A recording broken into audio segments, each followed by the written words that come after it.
ठीक है। नमस्कार, आपका स्वागत है बात 25 में। तो बात 25 में हम अब चर्चा करने वाले हैं जाने माने वित्तीय विशेषज्ञ श्री शशांक भारद्वाज से। उनसे समझेंगे कि भारत की आर्थिक स्थितियों में और मुख्य रूप से शेयर बाजार में जो उथल-पुथल हो रही है उसके कारण क्या हैं और आगे की क्या संभावनाएँ हैं? क्योंकि बहुत ही संकट की दौर से गुजर रहा है शेयर बाजार। तो शशांक भाई से बात करते हैं। शशांक भाई, आपका स्वागत है बात 25 में। जी। नमस्कार माधव जी। तो ये शेयर मार्केट में जो उथल-पुथल हुई है उसके कई कारण हैं, आप अधिक उसको गहराई से देख समझ रहे हैं। तो आज की क्या कुछ परिस्थितियां हैं? ये संकट तो है, ये युद्ध कभी भी समाप्त तो होगा, मतलब लंबा खिंच गया है और इसको जिस तरह से मतलब अगर हम देखें तो ये पूरे के पूरे मिडिल ईस्ट की जो वेल्थ है, जो ऑयल वेल्थ है, उसका कर्स है ये। क्योंकि ईरान जिस तरह से परमाणु बम बना करके एक छोटे से देश 1 करोड़ की आबादी के आसपास को वो इस दुनिया के नक्शे से मिटा देना चाहता है, उसके लिए अपने सारे संसाधन उसने लगा दिए हैं। मतलब एक ये पागलपन है, उन्होंने अपने पहाड़ खोद दिए हैं। उसमें पहाड़ में 500-500 मीटर जाकर के 300-300 मीटर जाकर के वो बम बनाने के वहां पे वो कर रहे हैं। मतलब ये कोई देश और उनकी एक घोषित नीति है कि हम इजराइल को समाप्त कर देंगे। तो इजराइल का तो एक ये तो उनके तो अस्तित्व का संकट है, तो वो तो लड़ेंगे। अब इसमें बहुत सारी चीजें और हैं, उसमें भी नरेटिव की बात है। लेकिन दुबई जिस तरह से खाली हुआ है और ईरान ने उन्हीं लोगों पे हमला किया जिन्होंने किसी तरह से इनकी मदद की थी। जो है ना, ये जितनी भी रिस्ट्रिक्शन लगाई थी अमेरिका की, ओमान वगैरह, कतर, दुबई, उन्होंने किसी तरह से शैडो ट्रेड से इनकी मदद की थी। उन्हीं के ऊपर उन्होंने बम डाल दिए और दुबई पे बम डालना मतलब 28 फरवरी से और उसके बाद में जो घटनाएं हुई, दुबई एक तरह से खाली हो गया है। वहां के शासकों के पास बहुत मतलब अकूत धन है, वो ऑयल वही तेल की संपदा है, उसको वो कितना बचा पाएंगे। लेकिन ये दूसरे शहर भी, ये पूरे क्षेत्र की जो जो शक्ति तेल में है, लेकिन वो विनाश भी कर रही है और उसके असर हमारे भारतीयों में पड़ रहे हैं। कहते हैं कि करीब 10 लाख लोग भारत आ चुके हैं वहां से अपने काम धंधे छोड़ के। अब कहते हैं कि वो भारत में भी अपना काम करेंगे, लेकिन जो रेमिटेंस आती थी वो तो समाप्त हो गई है। तो चलिए, ये तो एक स्थिति है। तो शशांक भाई, इन सब चीजों को और मुख्य रूप से शेयर मार्केट पे, क्या ये कुछ क्षेत्र में एक अच्छा समय है कि आपको आगे आने वाले समय में बहुत ही अच्छे जो है वो लाभ दे सकता है? जी माधव शशांक जी, शेयर जी। मार्केट में निचले स्तरों से एक तेजी देखी गई थी, क्योंकि जैसे ही युद्ध पे विराम का एक या समझौते का एक समाचार आया, जो युद्ध अमेरिका और ईरान के मध्य चल रहा था, तो लगा लोगों की अब सब ठीक हो जाएगा और स्थितियां सामान्य होगी। तो सामान्य या अच्छी होती स्थितियों को शेयर मार्केट अच्छा मानता, तो उस कारण शेयर बाजार में एक बढ़त देखी गई। क्रूड भी आप देखिए, जो 120-25 डॉलर के आसपास चला गया था, वो गिर के $72 से $75 के मध्य आ गया। ये सब पूरी अर्थव्यवस्था और भारतीय अर्थव्यवस्था के लिए भी अच्छे समाचार थे। इसके कारण मार्केट में एक तेजी देखी गई। लेकिन भारत के साथ समस्या ये है कि जो तेजी आ रही है वो बहुत निर्णायक सी तेजी नहीं आ रही है। वो एक आशा की तेजी रहती है कि और ठीक हो जाएगा, कुछ और अच्छी बातें आ जाएंगी, मार्केट में एक अच्छी बढ़त देखी जाएगी, विदेशी संस्थागत निवेशक पुनः लेना प्रारंभ कर देंगे, तो ये कंपनियों के लाभ में वृद्धि हो जाएगी। तो ये सब कारण घट नहीं रहे और इसके कारण जो तेजी आती है उसमें कुछ जो उछले स्तर होते हैं वहां से आप देखेंगे कि एक बिकवाली भी आ जाती है। विदेशी संस्थागत निवेशक सभी अच्छी बात या कुछ अच्छी बात आती है, उस पे भी कोई बड़े खरीदार नहीं दिखते हैं। तो भारत की समस्या बनी हुई है। ये आप ये भी देखेंगे माधव जी कि जो भारत में गिरावट आरंभ हुई थी, तो उस समय कोई युद्ध नहीं प्रारंभ हुआ था। युद्ध तो थोड़ी देर बाद आया, थोड़े दिनों के बाद आया, लेकिन जब 26 कुछ का जब निफ्टी ने हाई बनाया था तो उस जी समय ये माना जाने लगा कि ये बहुत ही महंगा मार्केट हो गया है और विदेशी संस्थागत निवेशक जो कम महंगे मार्केट थे या भारत की तुलना में जो अधिक आकर्षक मार्केट थे वहां निवेश करने लगे थे। यहाँ उन्होंने बेचना प्रारंभ कर दिया, पहले भी बेच रहे थे, लगातार बेचे, बहुत बड़ी राशि बेच दी। तो ये सब भारतीय शेयर मार्केट की समस्याएं भी हैं।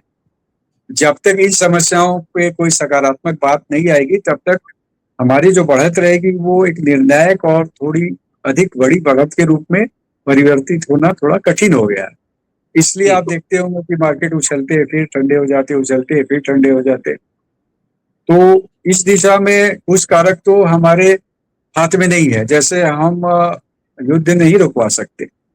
जी वही क्रूड का जो मूल्य है वो युद्ध पे निर्भर करता है, वो भी हमारे हाथ में नहीं है। लेकिन हम ये तो कर सकते हैं कि जैसा हम बार बार कह रहे हैं कि हम अपने बाजार को विदेशी निवेशकों के लिए आकर्षक बनाएं, क्योंकि घरेलू निवेशक खरीद रहे हैं लेकिन विदेशी निवेशक इतना बेचे जा रहे हैं, लगातार बेचे जा रहे हैं कि मार्केट में तेजी आ नहीं रही। और वो तभी भारत में धन लगाएंगे जब हम अपने मार्केट को आकर्षक बनाएंगे। हमारा मार्केट आकर्षक बनाने के लिए, हाँ माधव जी, सरकार के पास एक ही उपाय है कि वो कर कम कर दे, शेयर लाभ पे जो कर है उसको कम कर दे। कुछ छूट उसने दी है ये बॉन्ड मार्केट में, लेकिन समस्या इक्विटी मार्केट में जो बड़ी बिकवाली आ रही है, विक्रय आ रहा है, वो शेयर मार्केट में आ रहा है। उसके लिए सरकार को सोचना होगा और सरकार को अपने भारतीय मार्केट को आकर्षक बनाना होगा, तभी इन स्तरों से आप निर्णायक और बड़ी तेजी देख पाएंगे माधव। जी, तो इन सारी परिस्थितियों को देखते हुए आपका लंबा इतना अनुभव है और मान लीजिए कि ये युद्ध पूरे कोई 10 साल तो 5 साल तो चल नहीं सकता।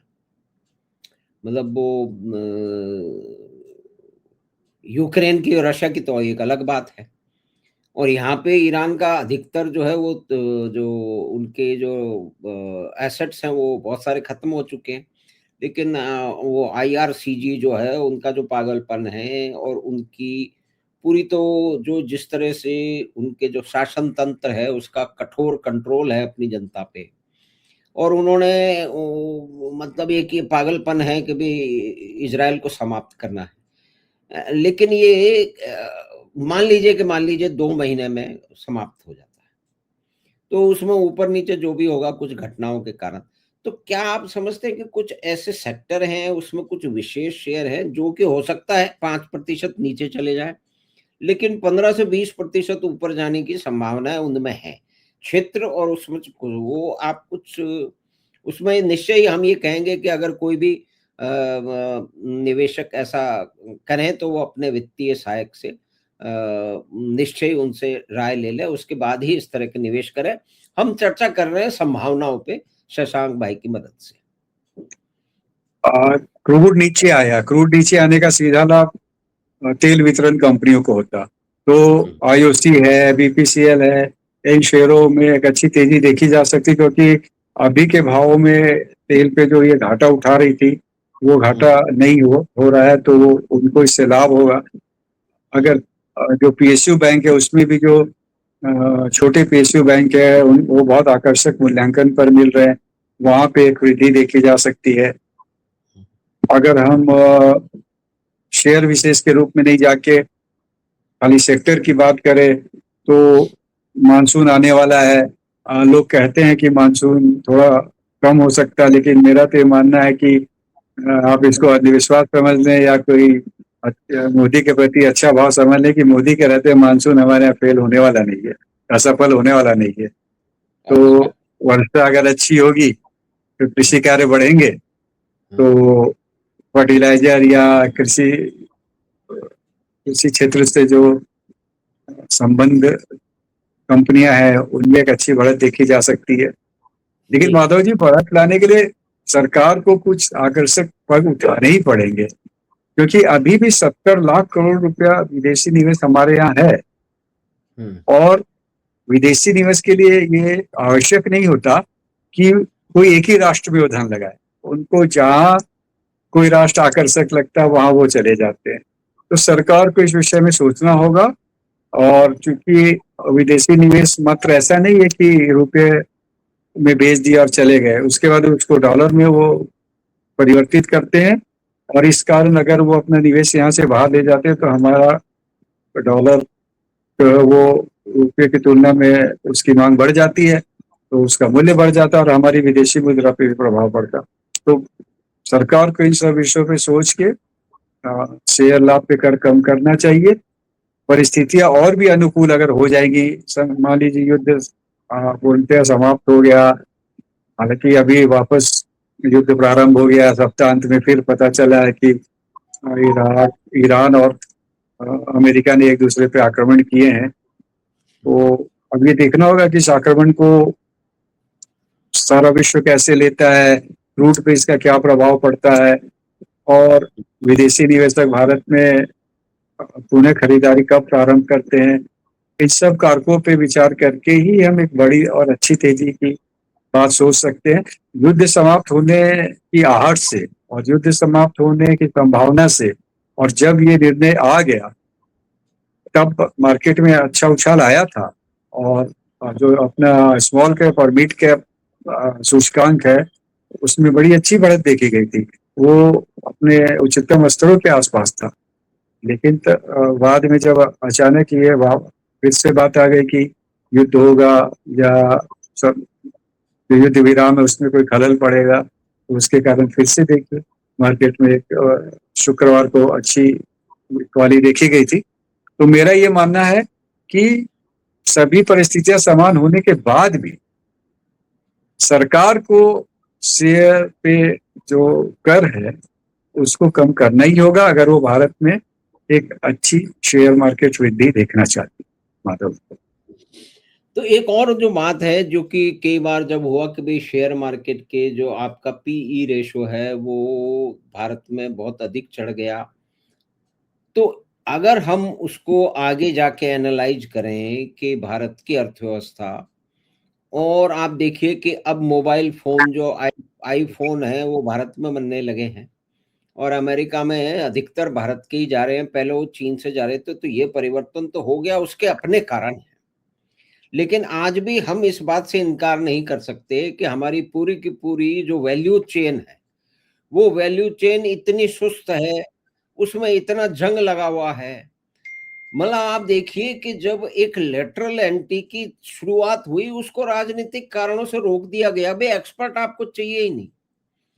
मतलब ब्यूरोक्रेसी इस देश की इतनी विशाल ब्यूरोक्रेसी है, वो अधिकतर इतिहास स्थितिवाद को बनाए रखने में रहती है। और जिस तरह की समाचार हमको मिल रहे हैं कि किसी के बताते हैं आसाम में कोई 60 करोड़ रुपए किसी के निकल आए, कहीं पे छोटे छोटे जो मतलब कर्मचारी हैं उनके पास में 5-5-10 करोड़ निकलना तो बड़ा आसान है। तो ये जो एक ब्रेक लगा रखा है, और फिर हमारे देश की जो युवा शक्ति है वो कुछ हजार जॉब के लिए, एक जॉब के लिए 35,000 अपना समय बर्बाद कर रहे हैं इधर से उधर जो है वो उसमें कोचिंग संस्थानों में। ये व्यवस्था दुनिया में कहीं नहीं। मतलब हमारे यहाँ सब लोग आर्ट की डिग्री लिए चले जा रहे हैं, भाई ठीक है कॉमर्स की लीजिए अल्टीमेटली तो। और ये संख्याएं मालूम नहीं है लोगों को कि भाई इस देश में आज की तारीख में करीब 65 करोड़ के आसपास में जॉब अपॉर्चुनिटीज है। ये आरबीआई का डेटा है, ये एसबीआई का डेटा है। उसको आप डिस्काउंट कितना करेंगे? 0.1 से कर लेंगे, 0.15 से कर लीजिए, इससे ज्यादा तो कर नहीं सकते। यानी कि 55-60 करोड़ के पास में आपके पास जॉब है, जो कि आज से 10 साल पहले 40 करोड़ के आसपास थे। तो ये होती है कि 2 करोड़, यानी कि पूरा विमर्श। और इसमें सरकार की भी गलती है कि इस तरह की चीजों को सामने ला नहीं पा रहे। जो वामपंथियों का झूठा नैरेटिव चलता है कि भाई देश में आए एक 10वीं क्लास से बच्चे से पूछ लो, इतना रिपीट किया गया हमारे मीडिया में कि देश में समझ गया महंगाई रोजगारी, महंगाई बेरोजगारी। उसको पूछे कभी कहाँ सुना, क्योंकि उसने टीवी पे इतनी बार सुन लिया, अखबार में इतनी बार पढ़ लिया कि उसके दिमाग में घुस गया ही। बल्कि उसके दिमाग में नहीं, मैंने बड़े बड़े को देखा, मतलब मुझे तो बड़ा अजीब लग रहा है कि कुछ एमपी हैं, उनको मैंने एक कोई छोटी सभा में सामने बोलते हुए देखा और फिर मुझे उनसे क्षमा मांग करके बोलना पड़ा कि भाई साहब ये ऐसा नहीं है, ये है। तो उनको बड़ा आश्चर्य हुआ। तो मेरी तो समझ में ये नहीं आ रहा है कि भई इन लोगों के पास में भी इस तरह की सूचना नहीं है, और वामपंथियों का जो पूरा ज़हर है, वो पूरी तरह से फैला हुआ है। और जिस तरह से न्यूज़ मीडिया पे वामपंथियों और समाजवादियों का कंट्रोल है, वो एक झूठ को तो कहने का मैं कुल मिला के ये कह रहा था कि जो अ, हमारे इंफ्रास्ट्रक्चर इतने साल से पीछे रहे हैं, पोर्ट हमारे पास में है नहीं। भारत के साइज़ के हिसाब से कितने पोर्ट हो सकते थे। बंगाल के आसपास के पोर्ट उन सब की क्या हालत है, अब शायद कुछ काम शुरू होगा।